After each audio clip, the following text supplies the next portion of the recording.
পুষ্পা পুষ্পা পুষ্পা। ঠিক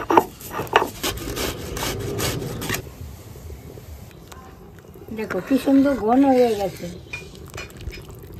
ওহ অপূর্ব।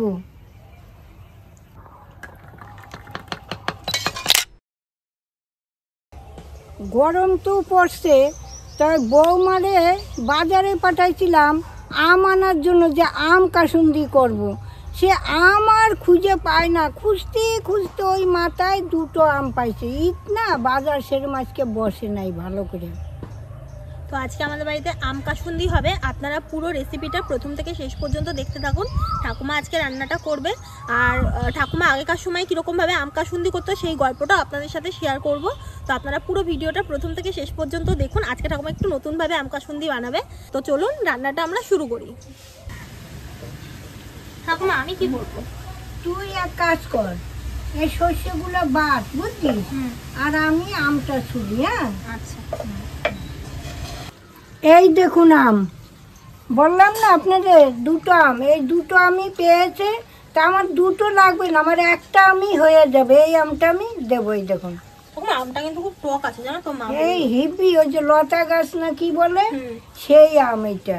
এটা কাজ করো ঠাকুমা, এই আমটাও ছুলো, এটা মাখা করে খাবো। খানে তুমি এটা দাও ইয়ের জন্য, আর ওটা মাখা করে খাবো। ঠিক আছে, আমটা এখন আমি কেটে নিচ্ছি। জানো ঠাকুমা, পরশুদিনকে বারাসাতে গেছিলাম এই আম মাখা খাওয়ার জন্য। তাই বলে বসি নাই, মানে উনি বসেছে কিন্তু আম মাখা এখনো বিক্রি করে নাই। তাই এই দেখুন কাসুন্দি বানানোর জন্য এখানে দু রকমের সর্ষে নিয়েছি, একটা হচ্ছে কালো সর্ষে আর একটা হচ্ছে হলুদ সর্ষে। এবার কালো সর্ষেটা আমি নিয়েছি 1 বাটি, আর হলুদ সর্ষেটা নিয়েছি 1/2 বাটি। এই দুটো এখন শুকনো ভাবে বেটে নেবো। ঠাকুমা শুকনো ভাবে বাটবো না জল দিয়ে? শুকনো ভাবে বাট না। ঠিক আছে।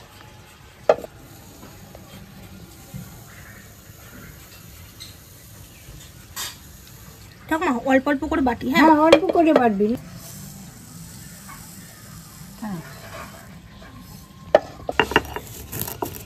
এটা শুকনো ভাবে একটু বেটে নিই। ঠিক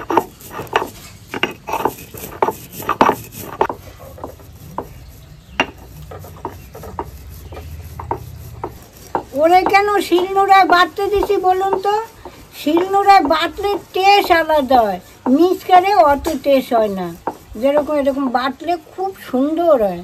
আমি যবে থেকে ঠাকুমার সাথে রান্না করতে বসেছি, ঠাকুমা তবে থেকেই আমাকে মানে শিলনোড়াতেই খালি বাটায়, মানে মিক্সিতে খুব কম। আমরা বাড়িতেও যখন রান্না করে খাই মিক্সিতে খুবই কম, মানে যদি প্রয়োজন না থাকে তাহলে আমরা করি না।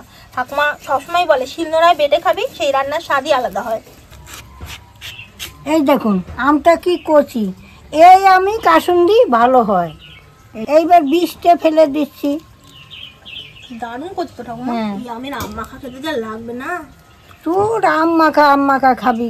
ঠিক আছে ঠিক আছে, তোরে খাওয়াবো। ঠাকুমা এই বীজটা কেটে খাও, দেখবি ভালো লাগবে। তোমারে কেটে দিই না তো? না না না না না না, ভালো করে কেটে দিচ্ছি। খাও খাও খাও খাও খাও। এগুলো খাবে ঠাকুমা, এগুলো ভালো, তুমি খাও।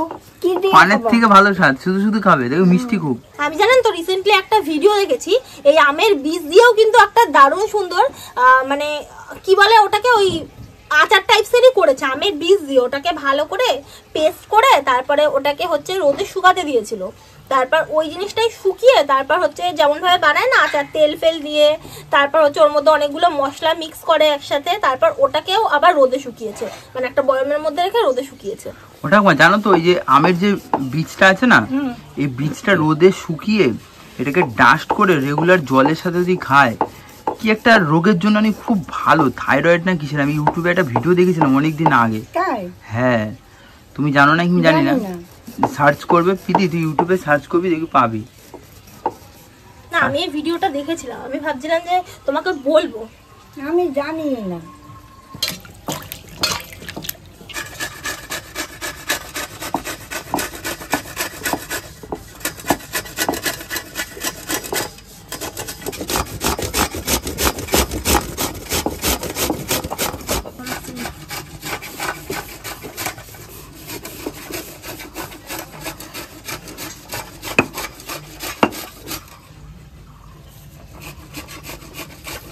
দেখুন সর্ষেটা একদম মিহি করে বেটে নিয়েছি, এখন তুলে নিচ্ছি।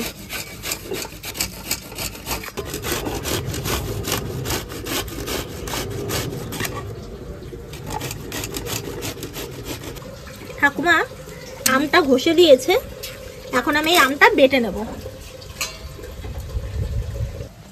এর মধ্যে দুটো আদার টুকরো দিয়ে দিচ্ছি, দুটো লঙ্কা দিয়ে দিচ্ছি। এটাকে আমি এবার একসাথে বেটে নেব। ঠাকুমা কাসুন্দিতে কাঁচা লঙ্কা কেন দেয়? ওই যে আম দেয় না, হুম। ওই জন্য আদা কাঁচা লঙ্কা দেয়। মিহি করে বাদ, ভালো করে, বুঝলি? জানেন, কালকে আমার নাতনি খেলা চালাইছে।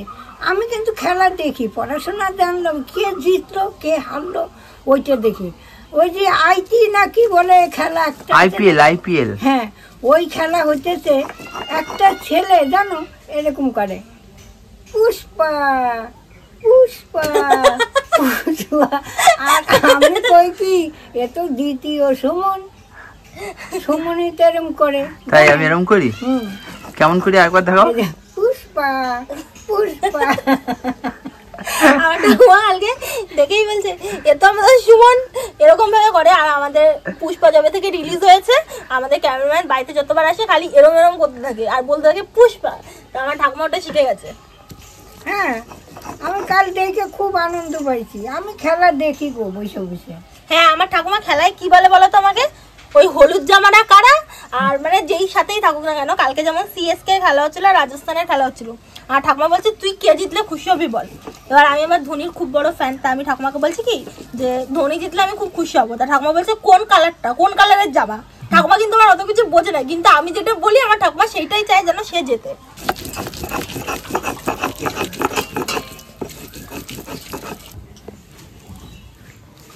আমটা একদম মিহি করে বেটে নিয়েছি, এখন তুলে নিচ্ছি।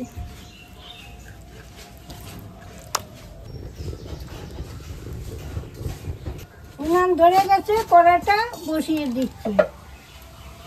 আমি এখন 1 মগ জল দিয়ে দিচ্ছি। জলটা একটু ভালো করে ফুটবে, তবে কাসুনটা ভালো হবে। এখন আমি পরিমাণ মতো নুন দিয়ে দিচ্ছি, পরিমাণ মতো হলুদ দিয়ে দিচ্ছি। এখন জলটা একটু ভালো করে ফুটতে থাকুক।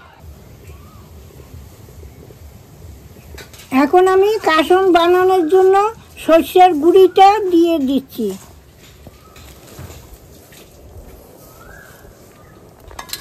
এখন আম, আদা বাটা, লঙ্কা বাটাটা আমি দিয়ে দিচ্ছি।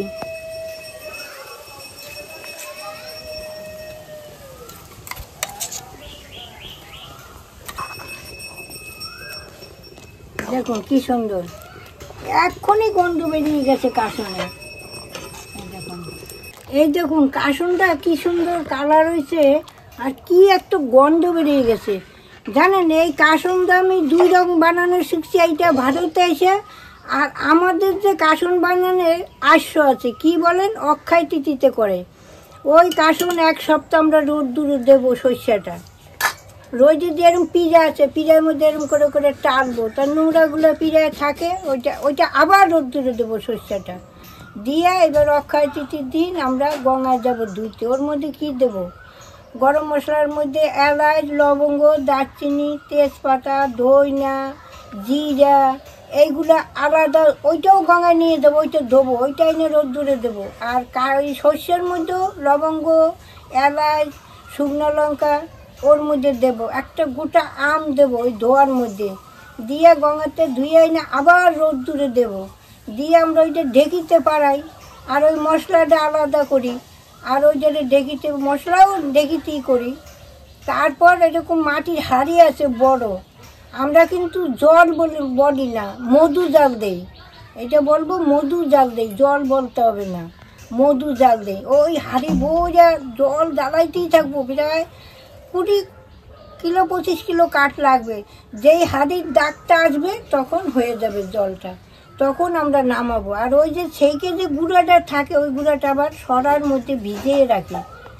হ্যাঁ, তারপর দিন ওই কাসুন্দর হাঁড়ি রোদ্দুরে দেই, দিয়ে ওইটারে বাইটে ওই একটু আম কেটে, বেশি আম দেই না, এই যে আম কাসুন দিই ওইটা অল্প দেই, দিয়ে জোকার টোকার ধান দুব্বা দিয়ে আমরা উঠোনে স্বাদ দেই।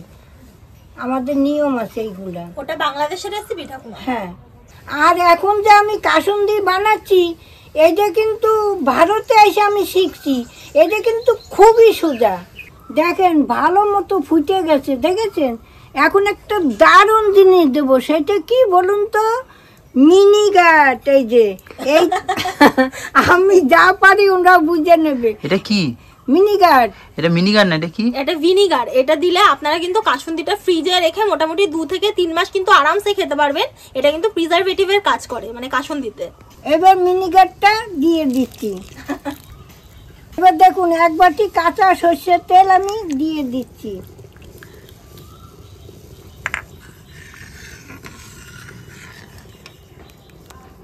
দেখো কি সুন্দর ঘন হয়ে গেছে।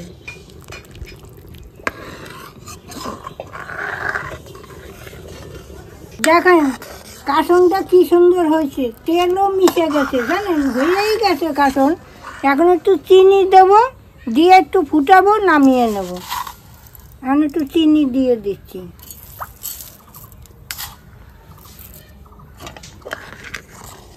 আর একটু ফুটুক, এবার আমি নামিয়ে নিচ্ছি। দেখেন কি সুন্দর জমে গেছে, ঠান্ডা হলে আরও জমে যাবে। তারপরে আমি বোতলে ঢালবো। দেখুন ঠান্ডা হয়েছে, কি সুন্দর ঘন হয়ে গেছে, দেখেছেন? দেখেন এখন আমি একটু বাটিতে ঢেলে দেখাচ্ছি। ওহ অপূর্ব।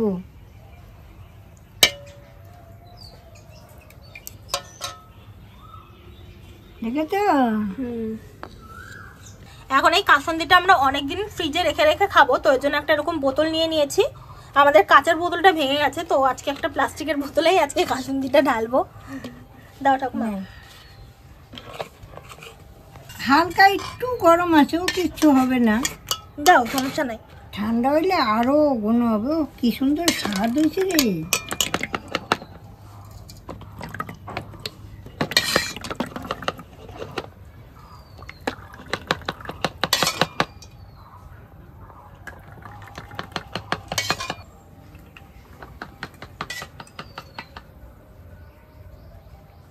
দারুণ গন্ধ বেরোচ্ছে ঠাকুমা। ব্যাস ব্যাস ব্যাস, ভর্তি হয়ে গেছে। চলো আর বাজারে বিক্রি করতে নিয়ে যাই। সত্যি কাসনটা কি এক্ষুনি গন্ধ আরো হবে, আরো টেস্ট হবে, আরো ই হবে, যত থাকবে তত। গরমের দিন পড়ছে তো, আপনারা এরকম কাসন বানাইয়ে রাখবেন। বানাইয়ে রেখে উস্তে ভাজা দিয়ে গরম ভাতের সঙ্গে খাইলেন, কি মুড়ি একটু হালকা চিনি দিয়ে খেলেন, কি রুটির সঙ্গে খেলেন, কি লাল সঙ্গে রান্না করলেন লাল শাক, ওর সঙ্গে খেলেন কাসন দিয়ে, পাট শাক করলেন তার সঙ্গে খেলেন, হিব্বি লাগে এগুলো। আর এ তো অনেক দিন রাখা যাবে ফ্রিজে। তাহলে আজকে আসি, আবার কাল দেখা হবে। টাটা।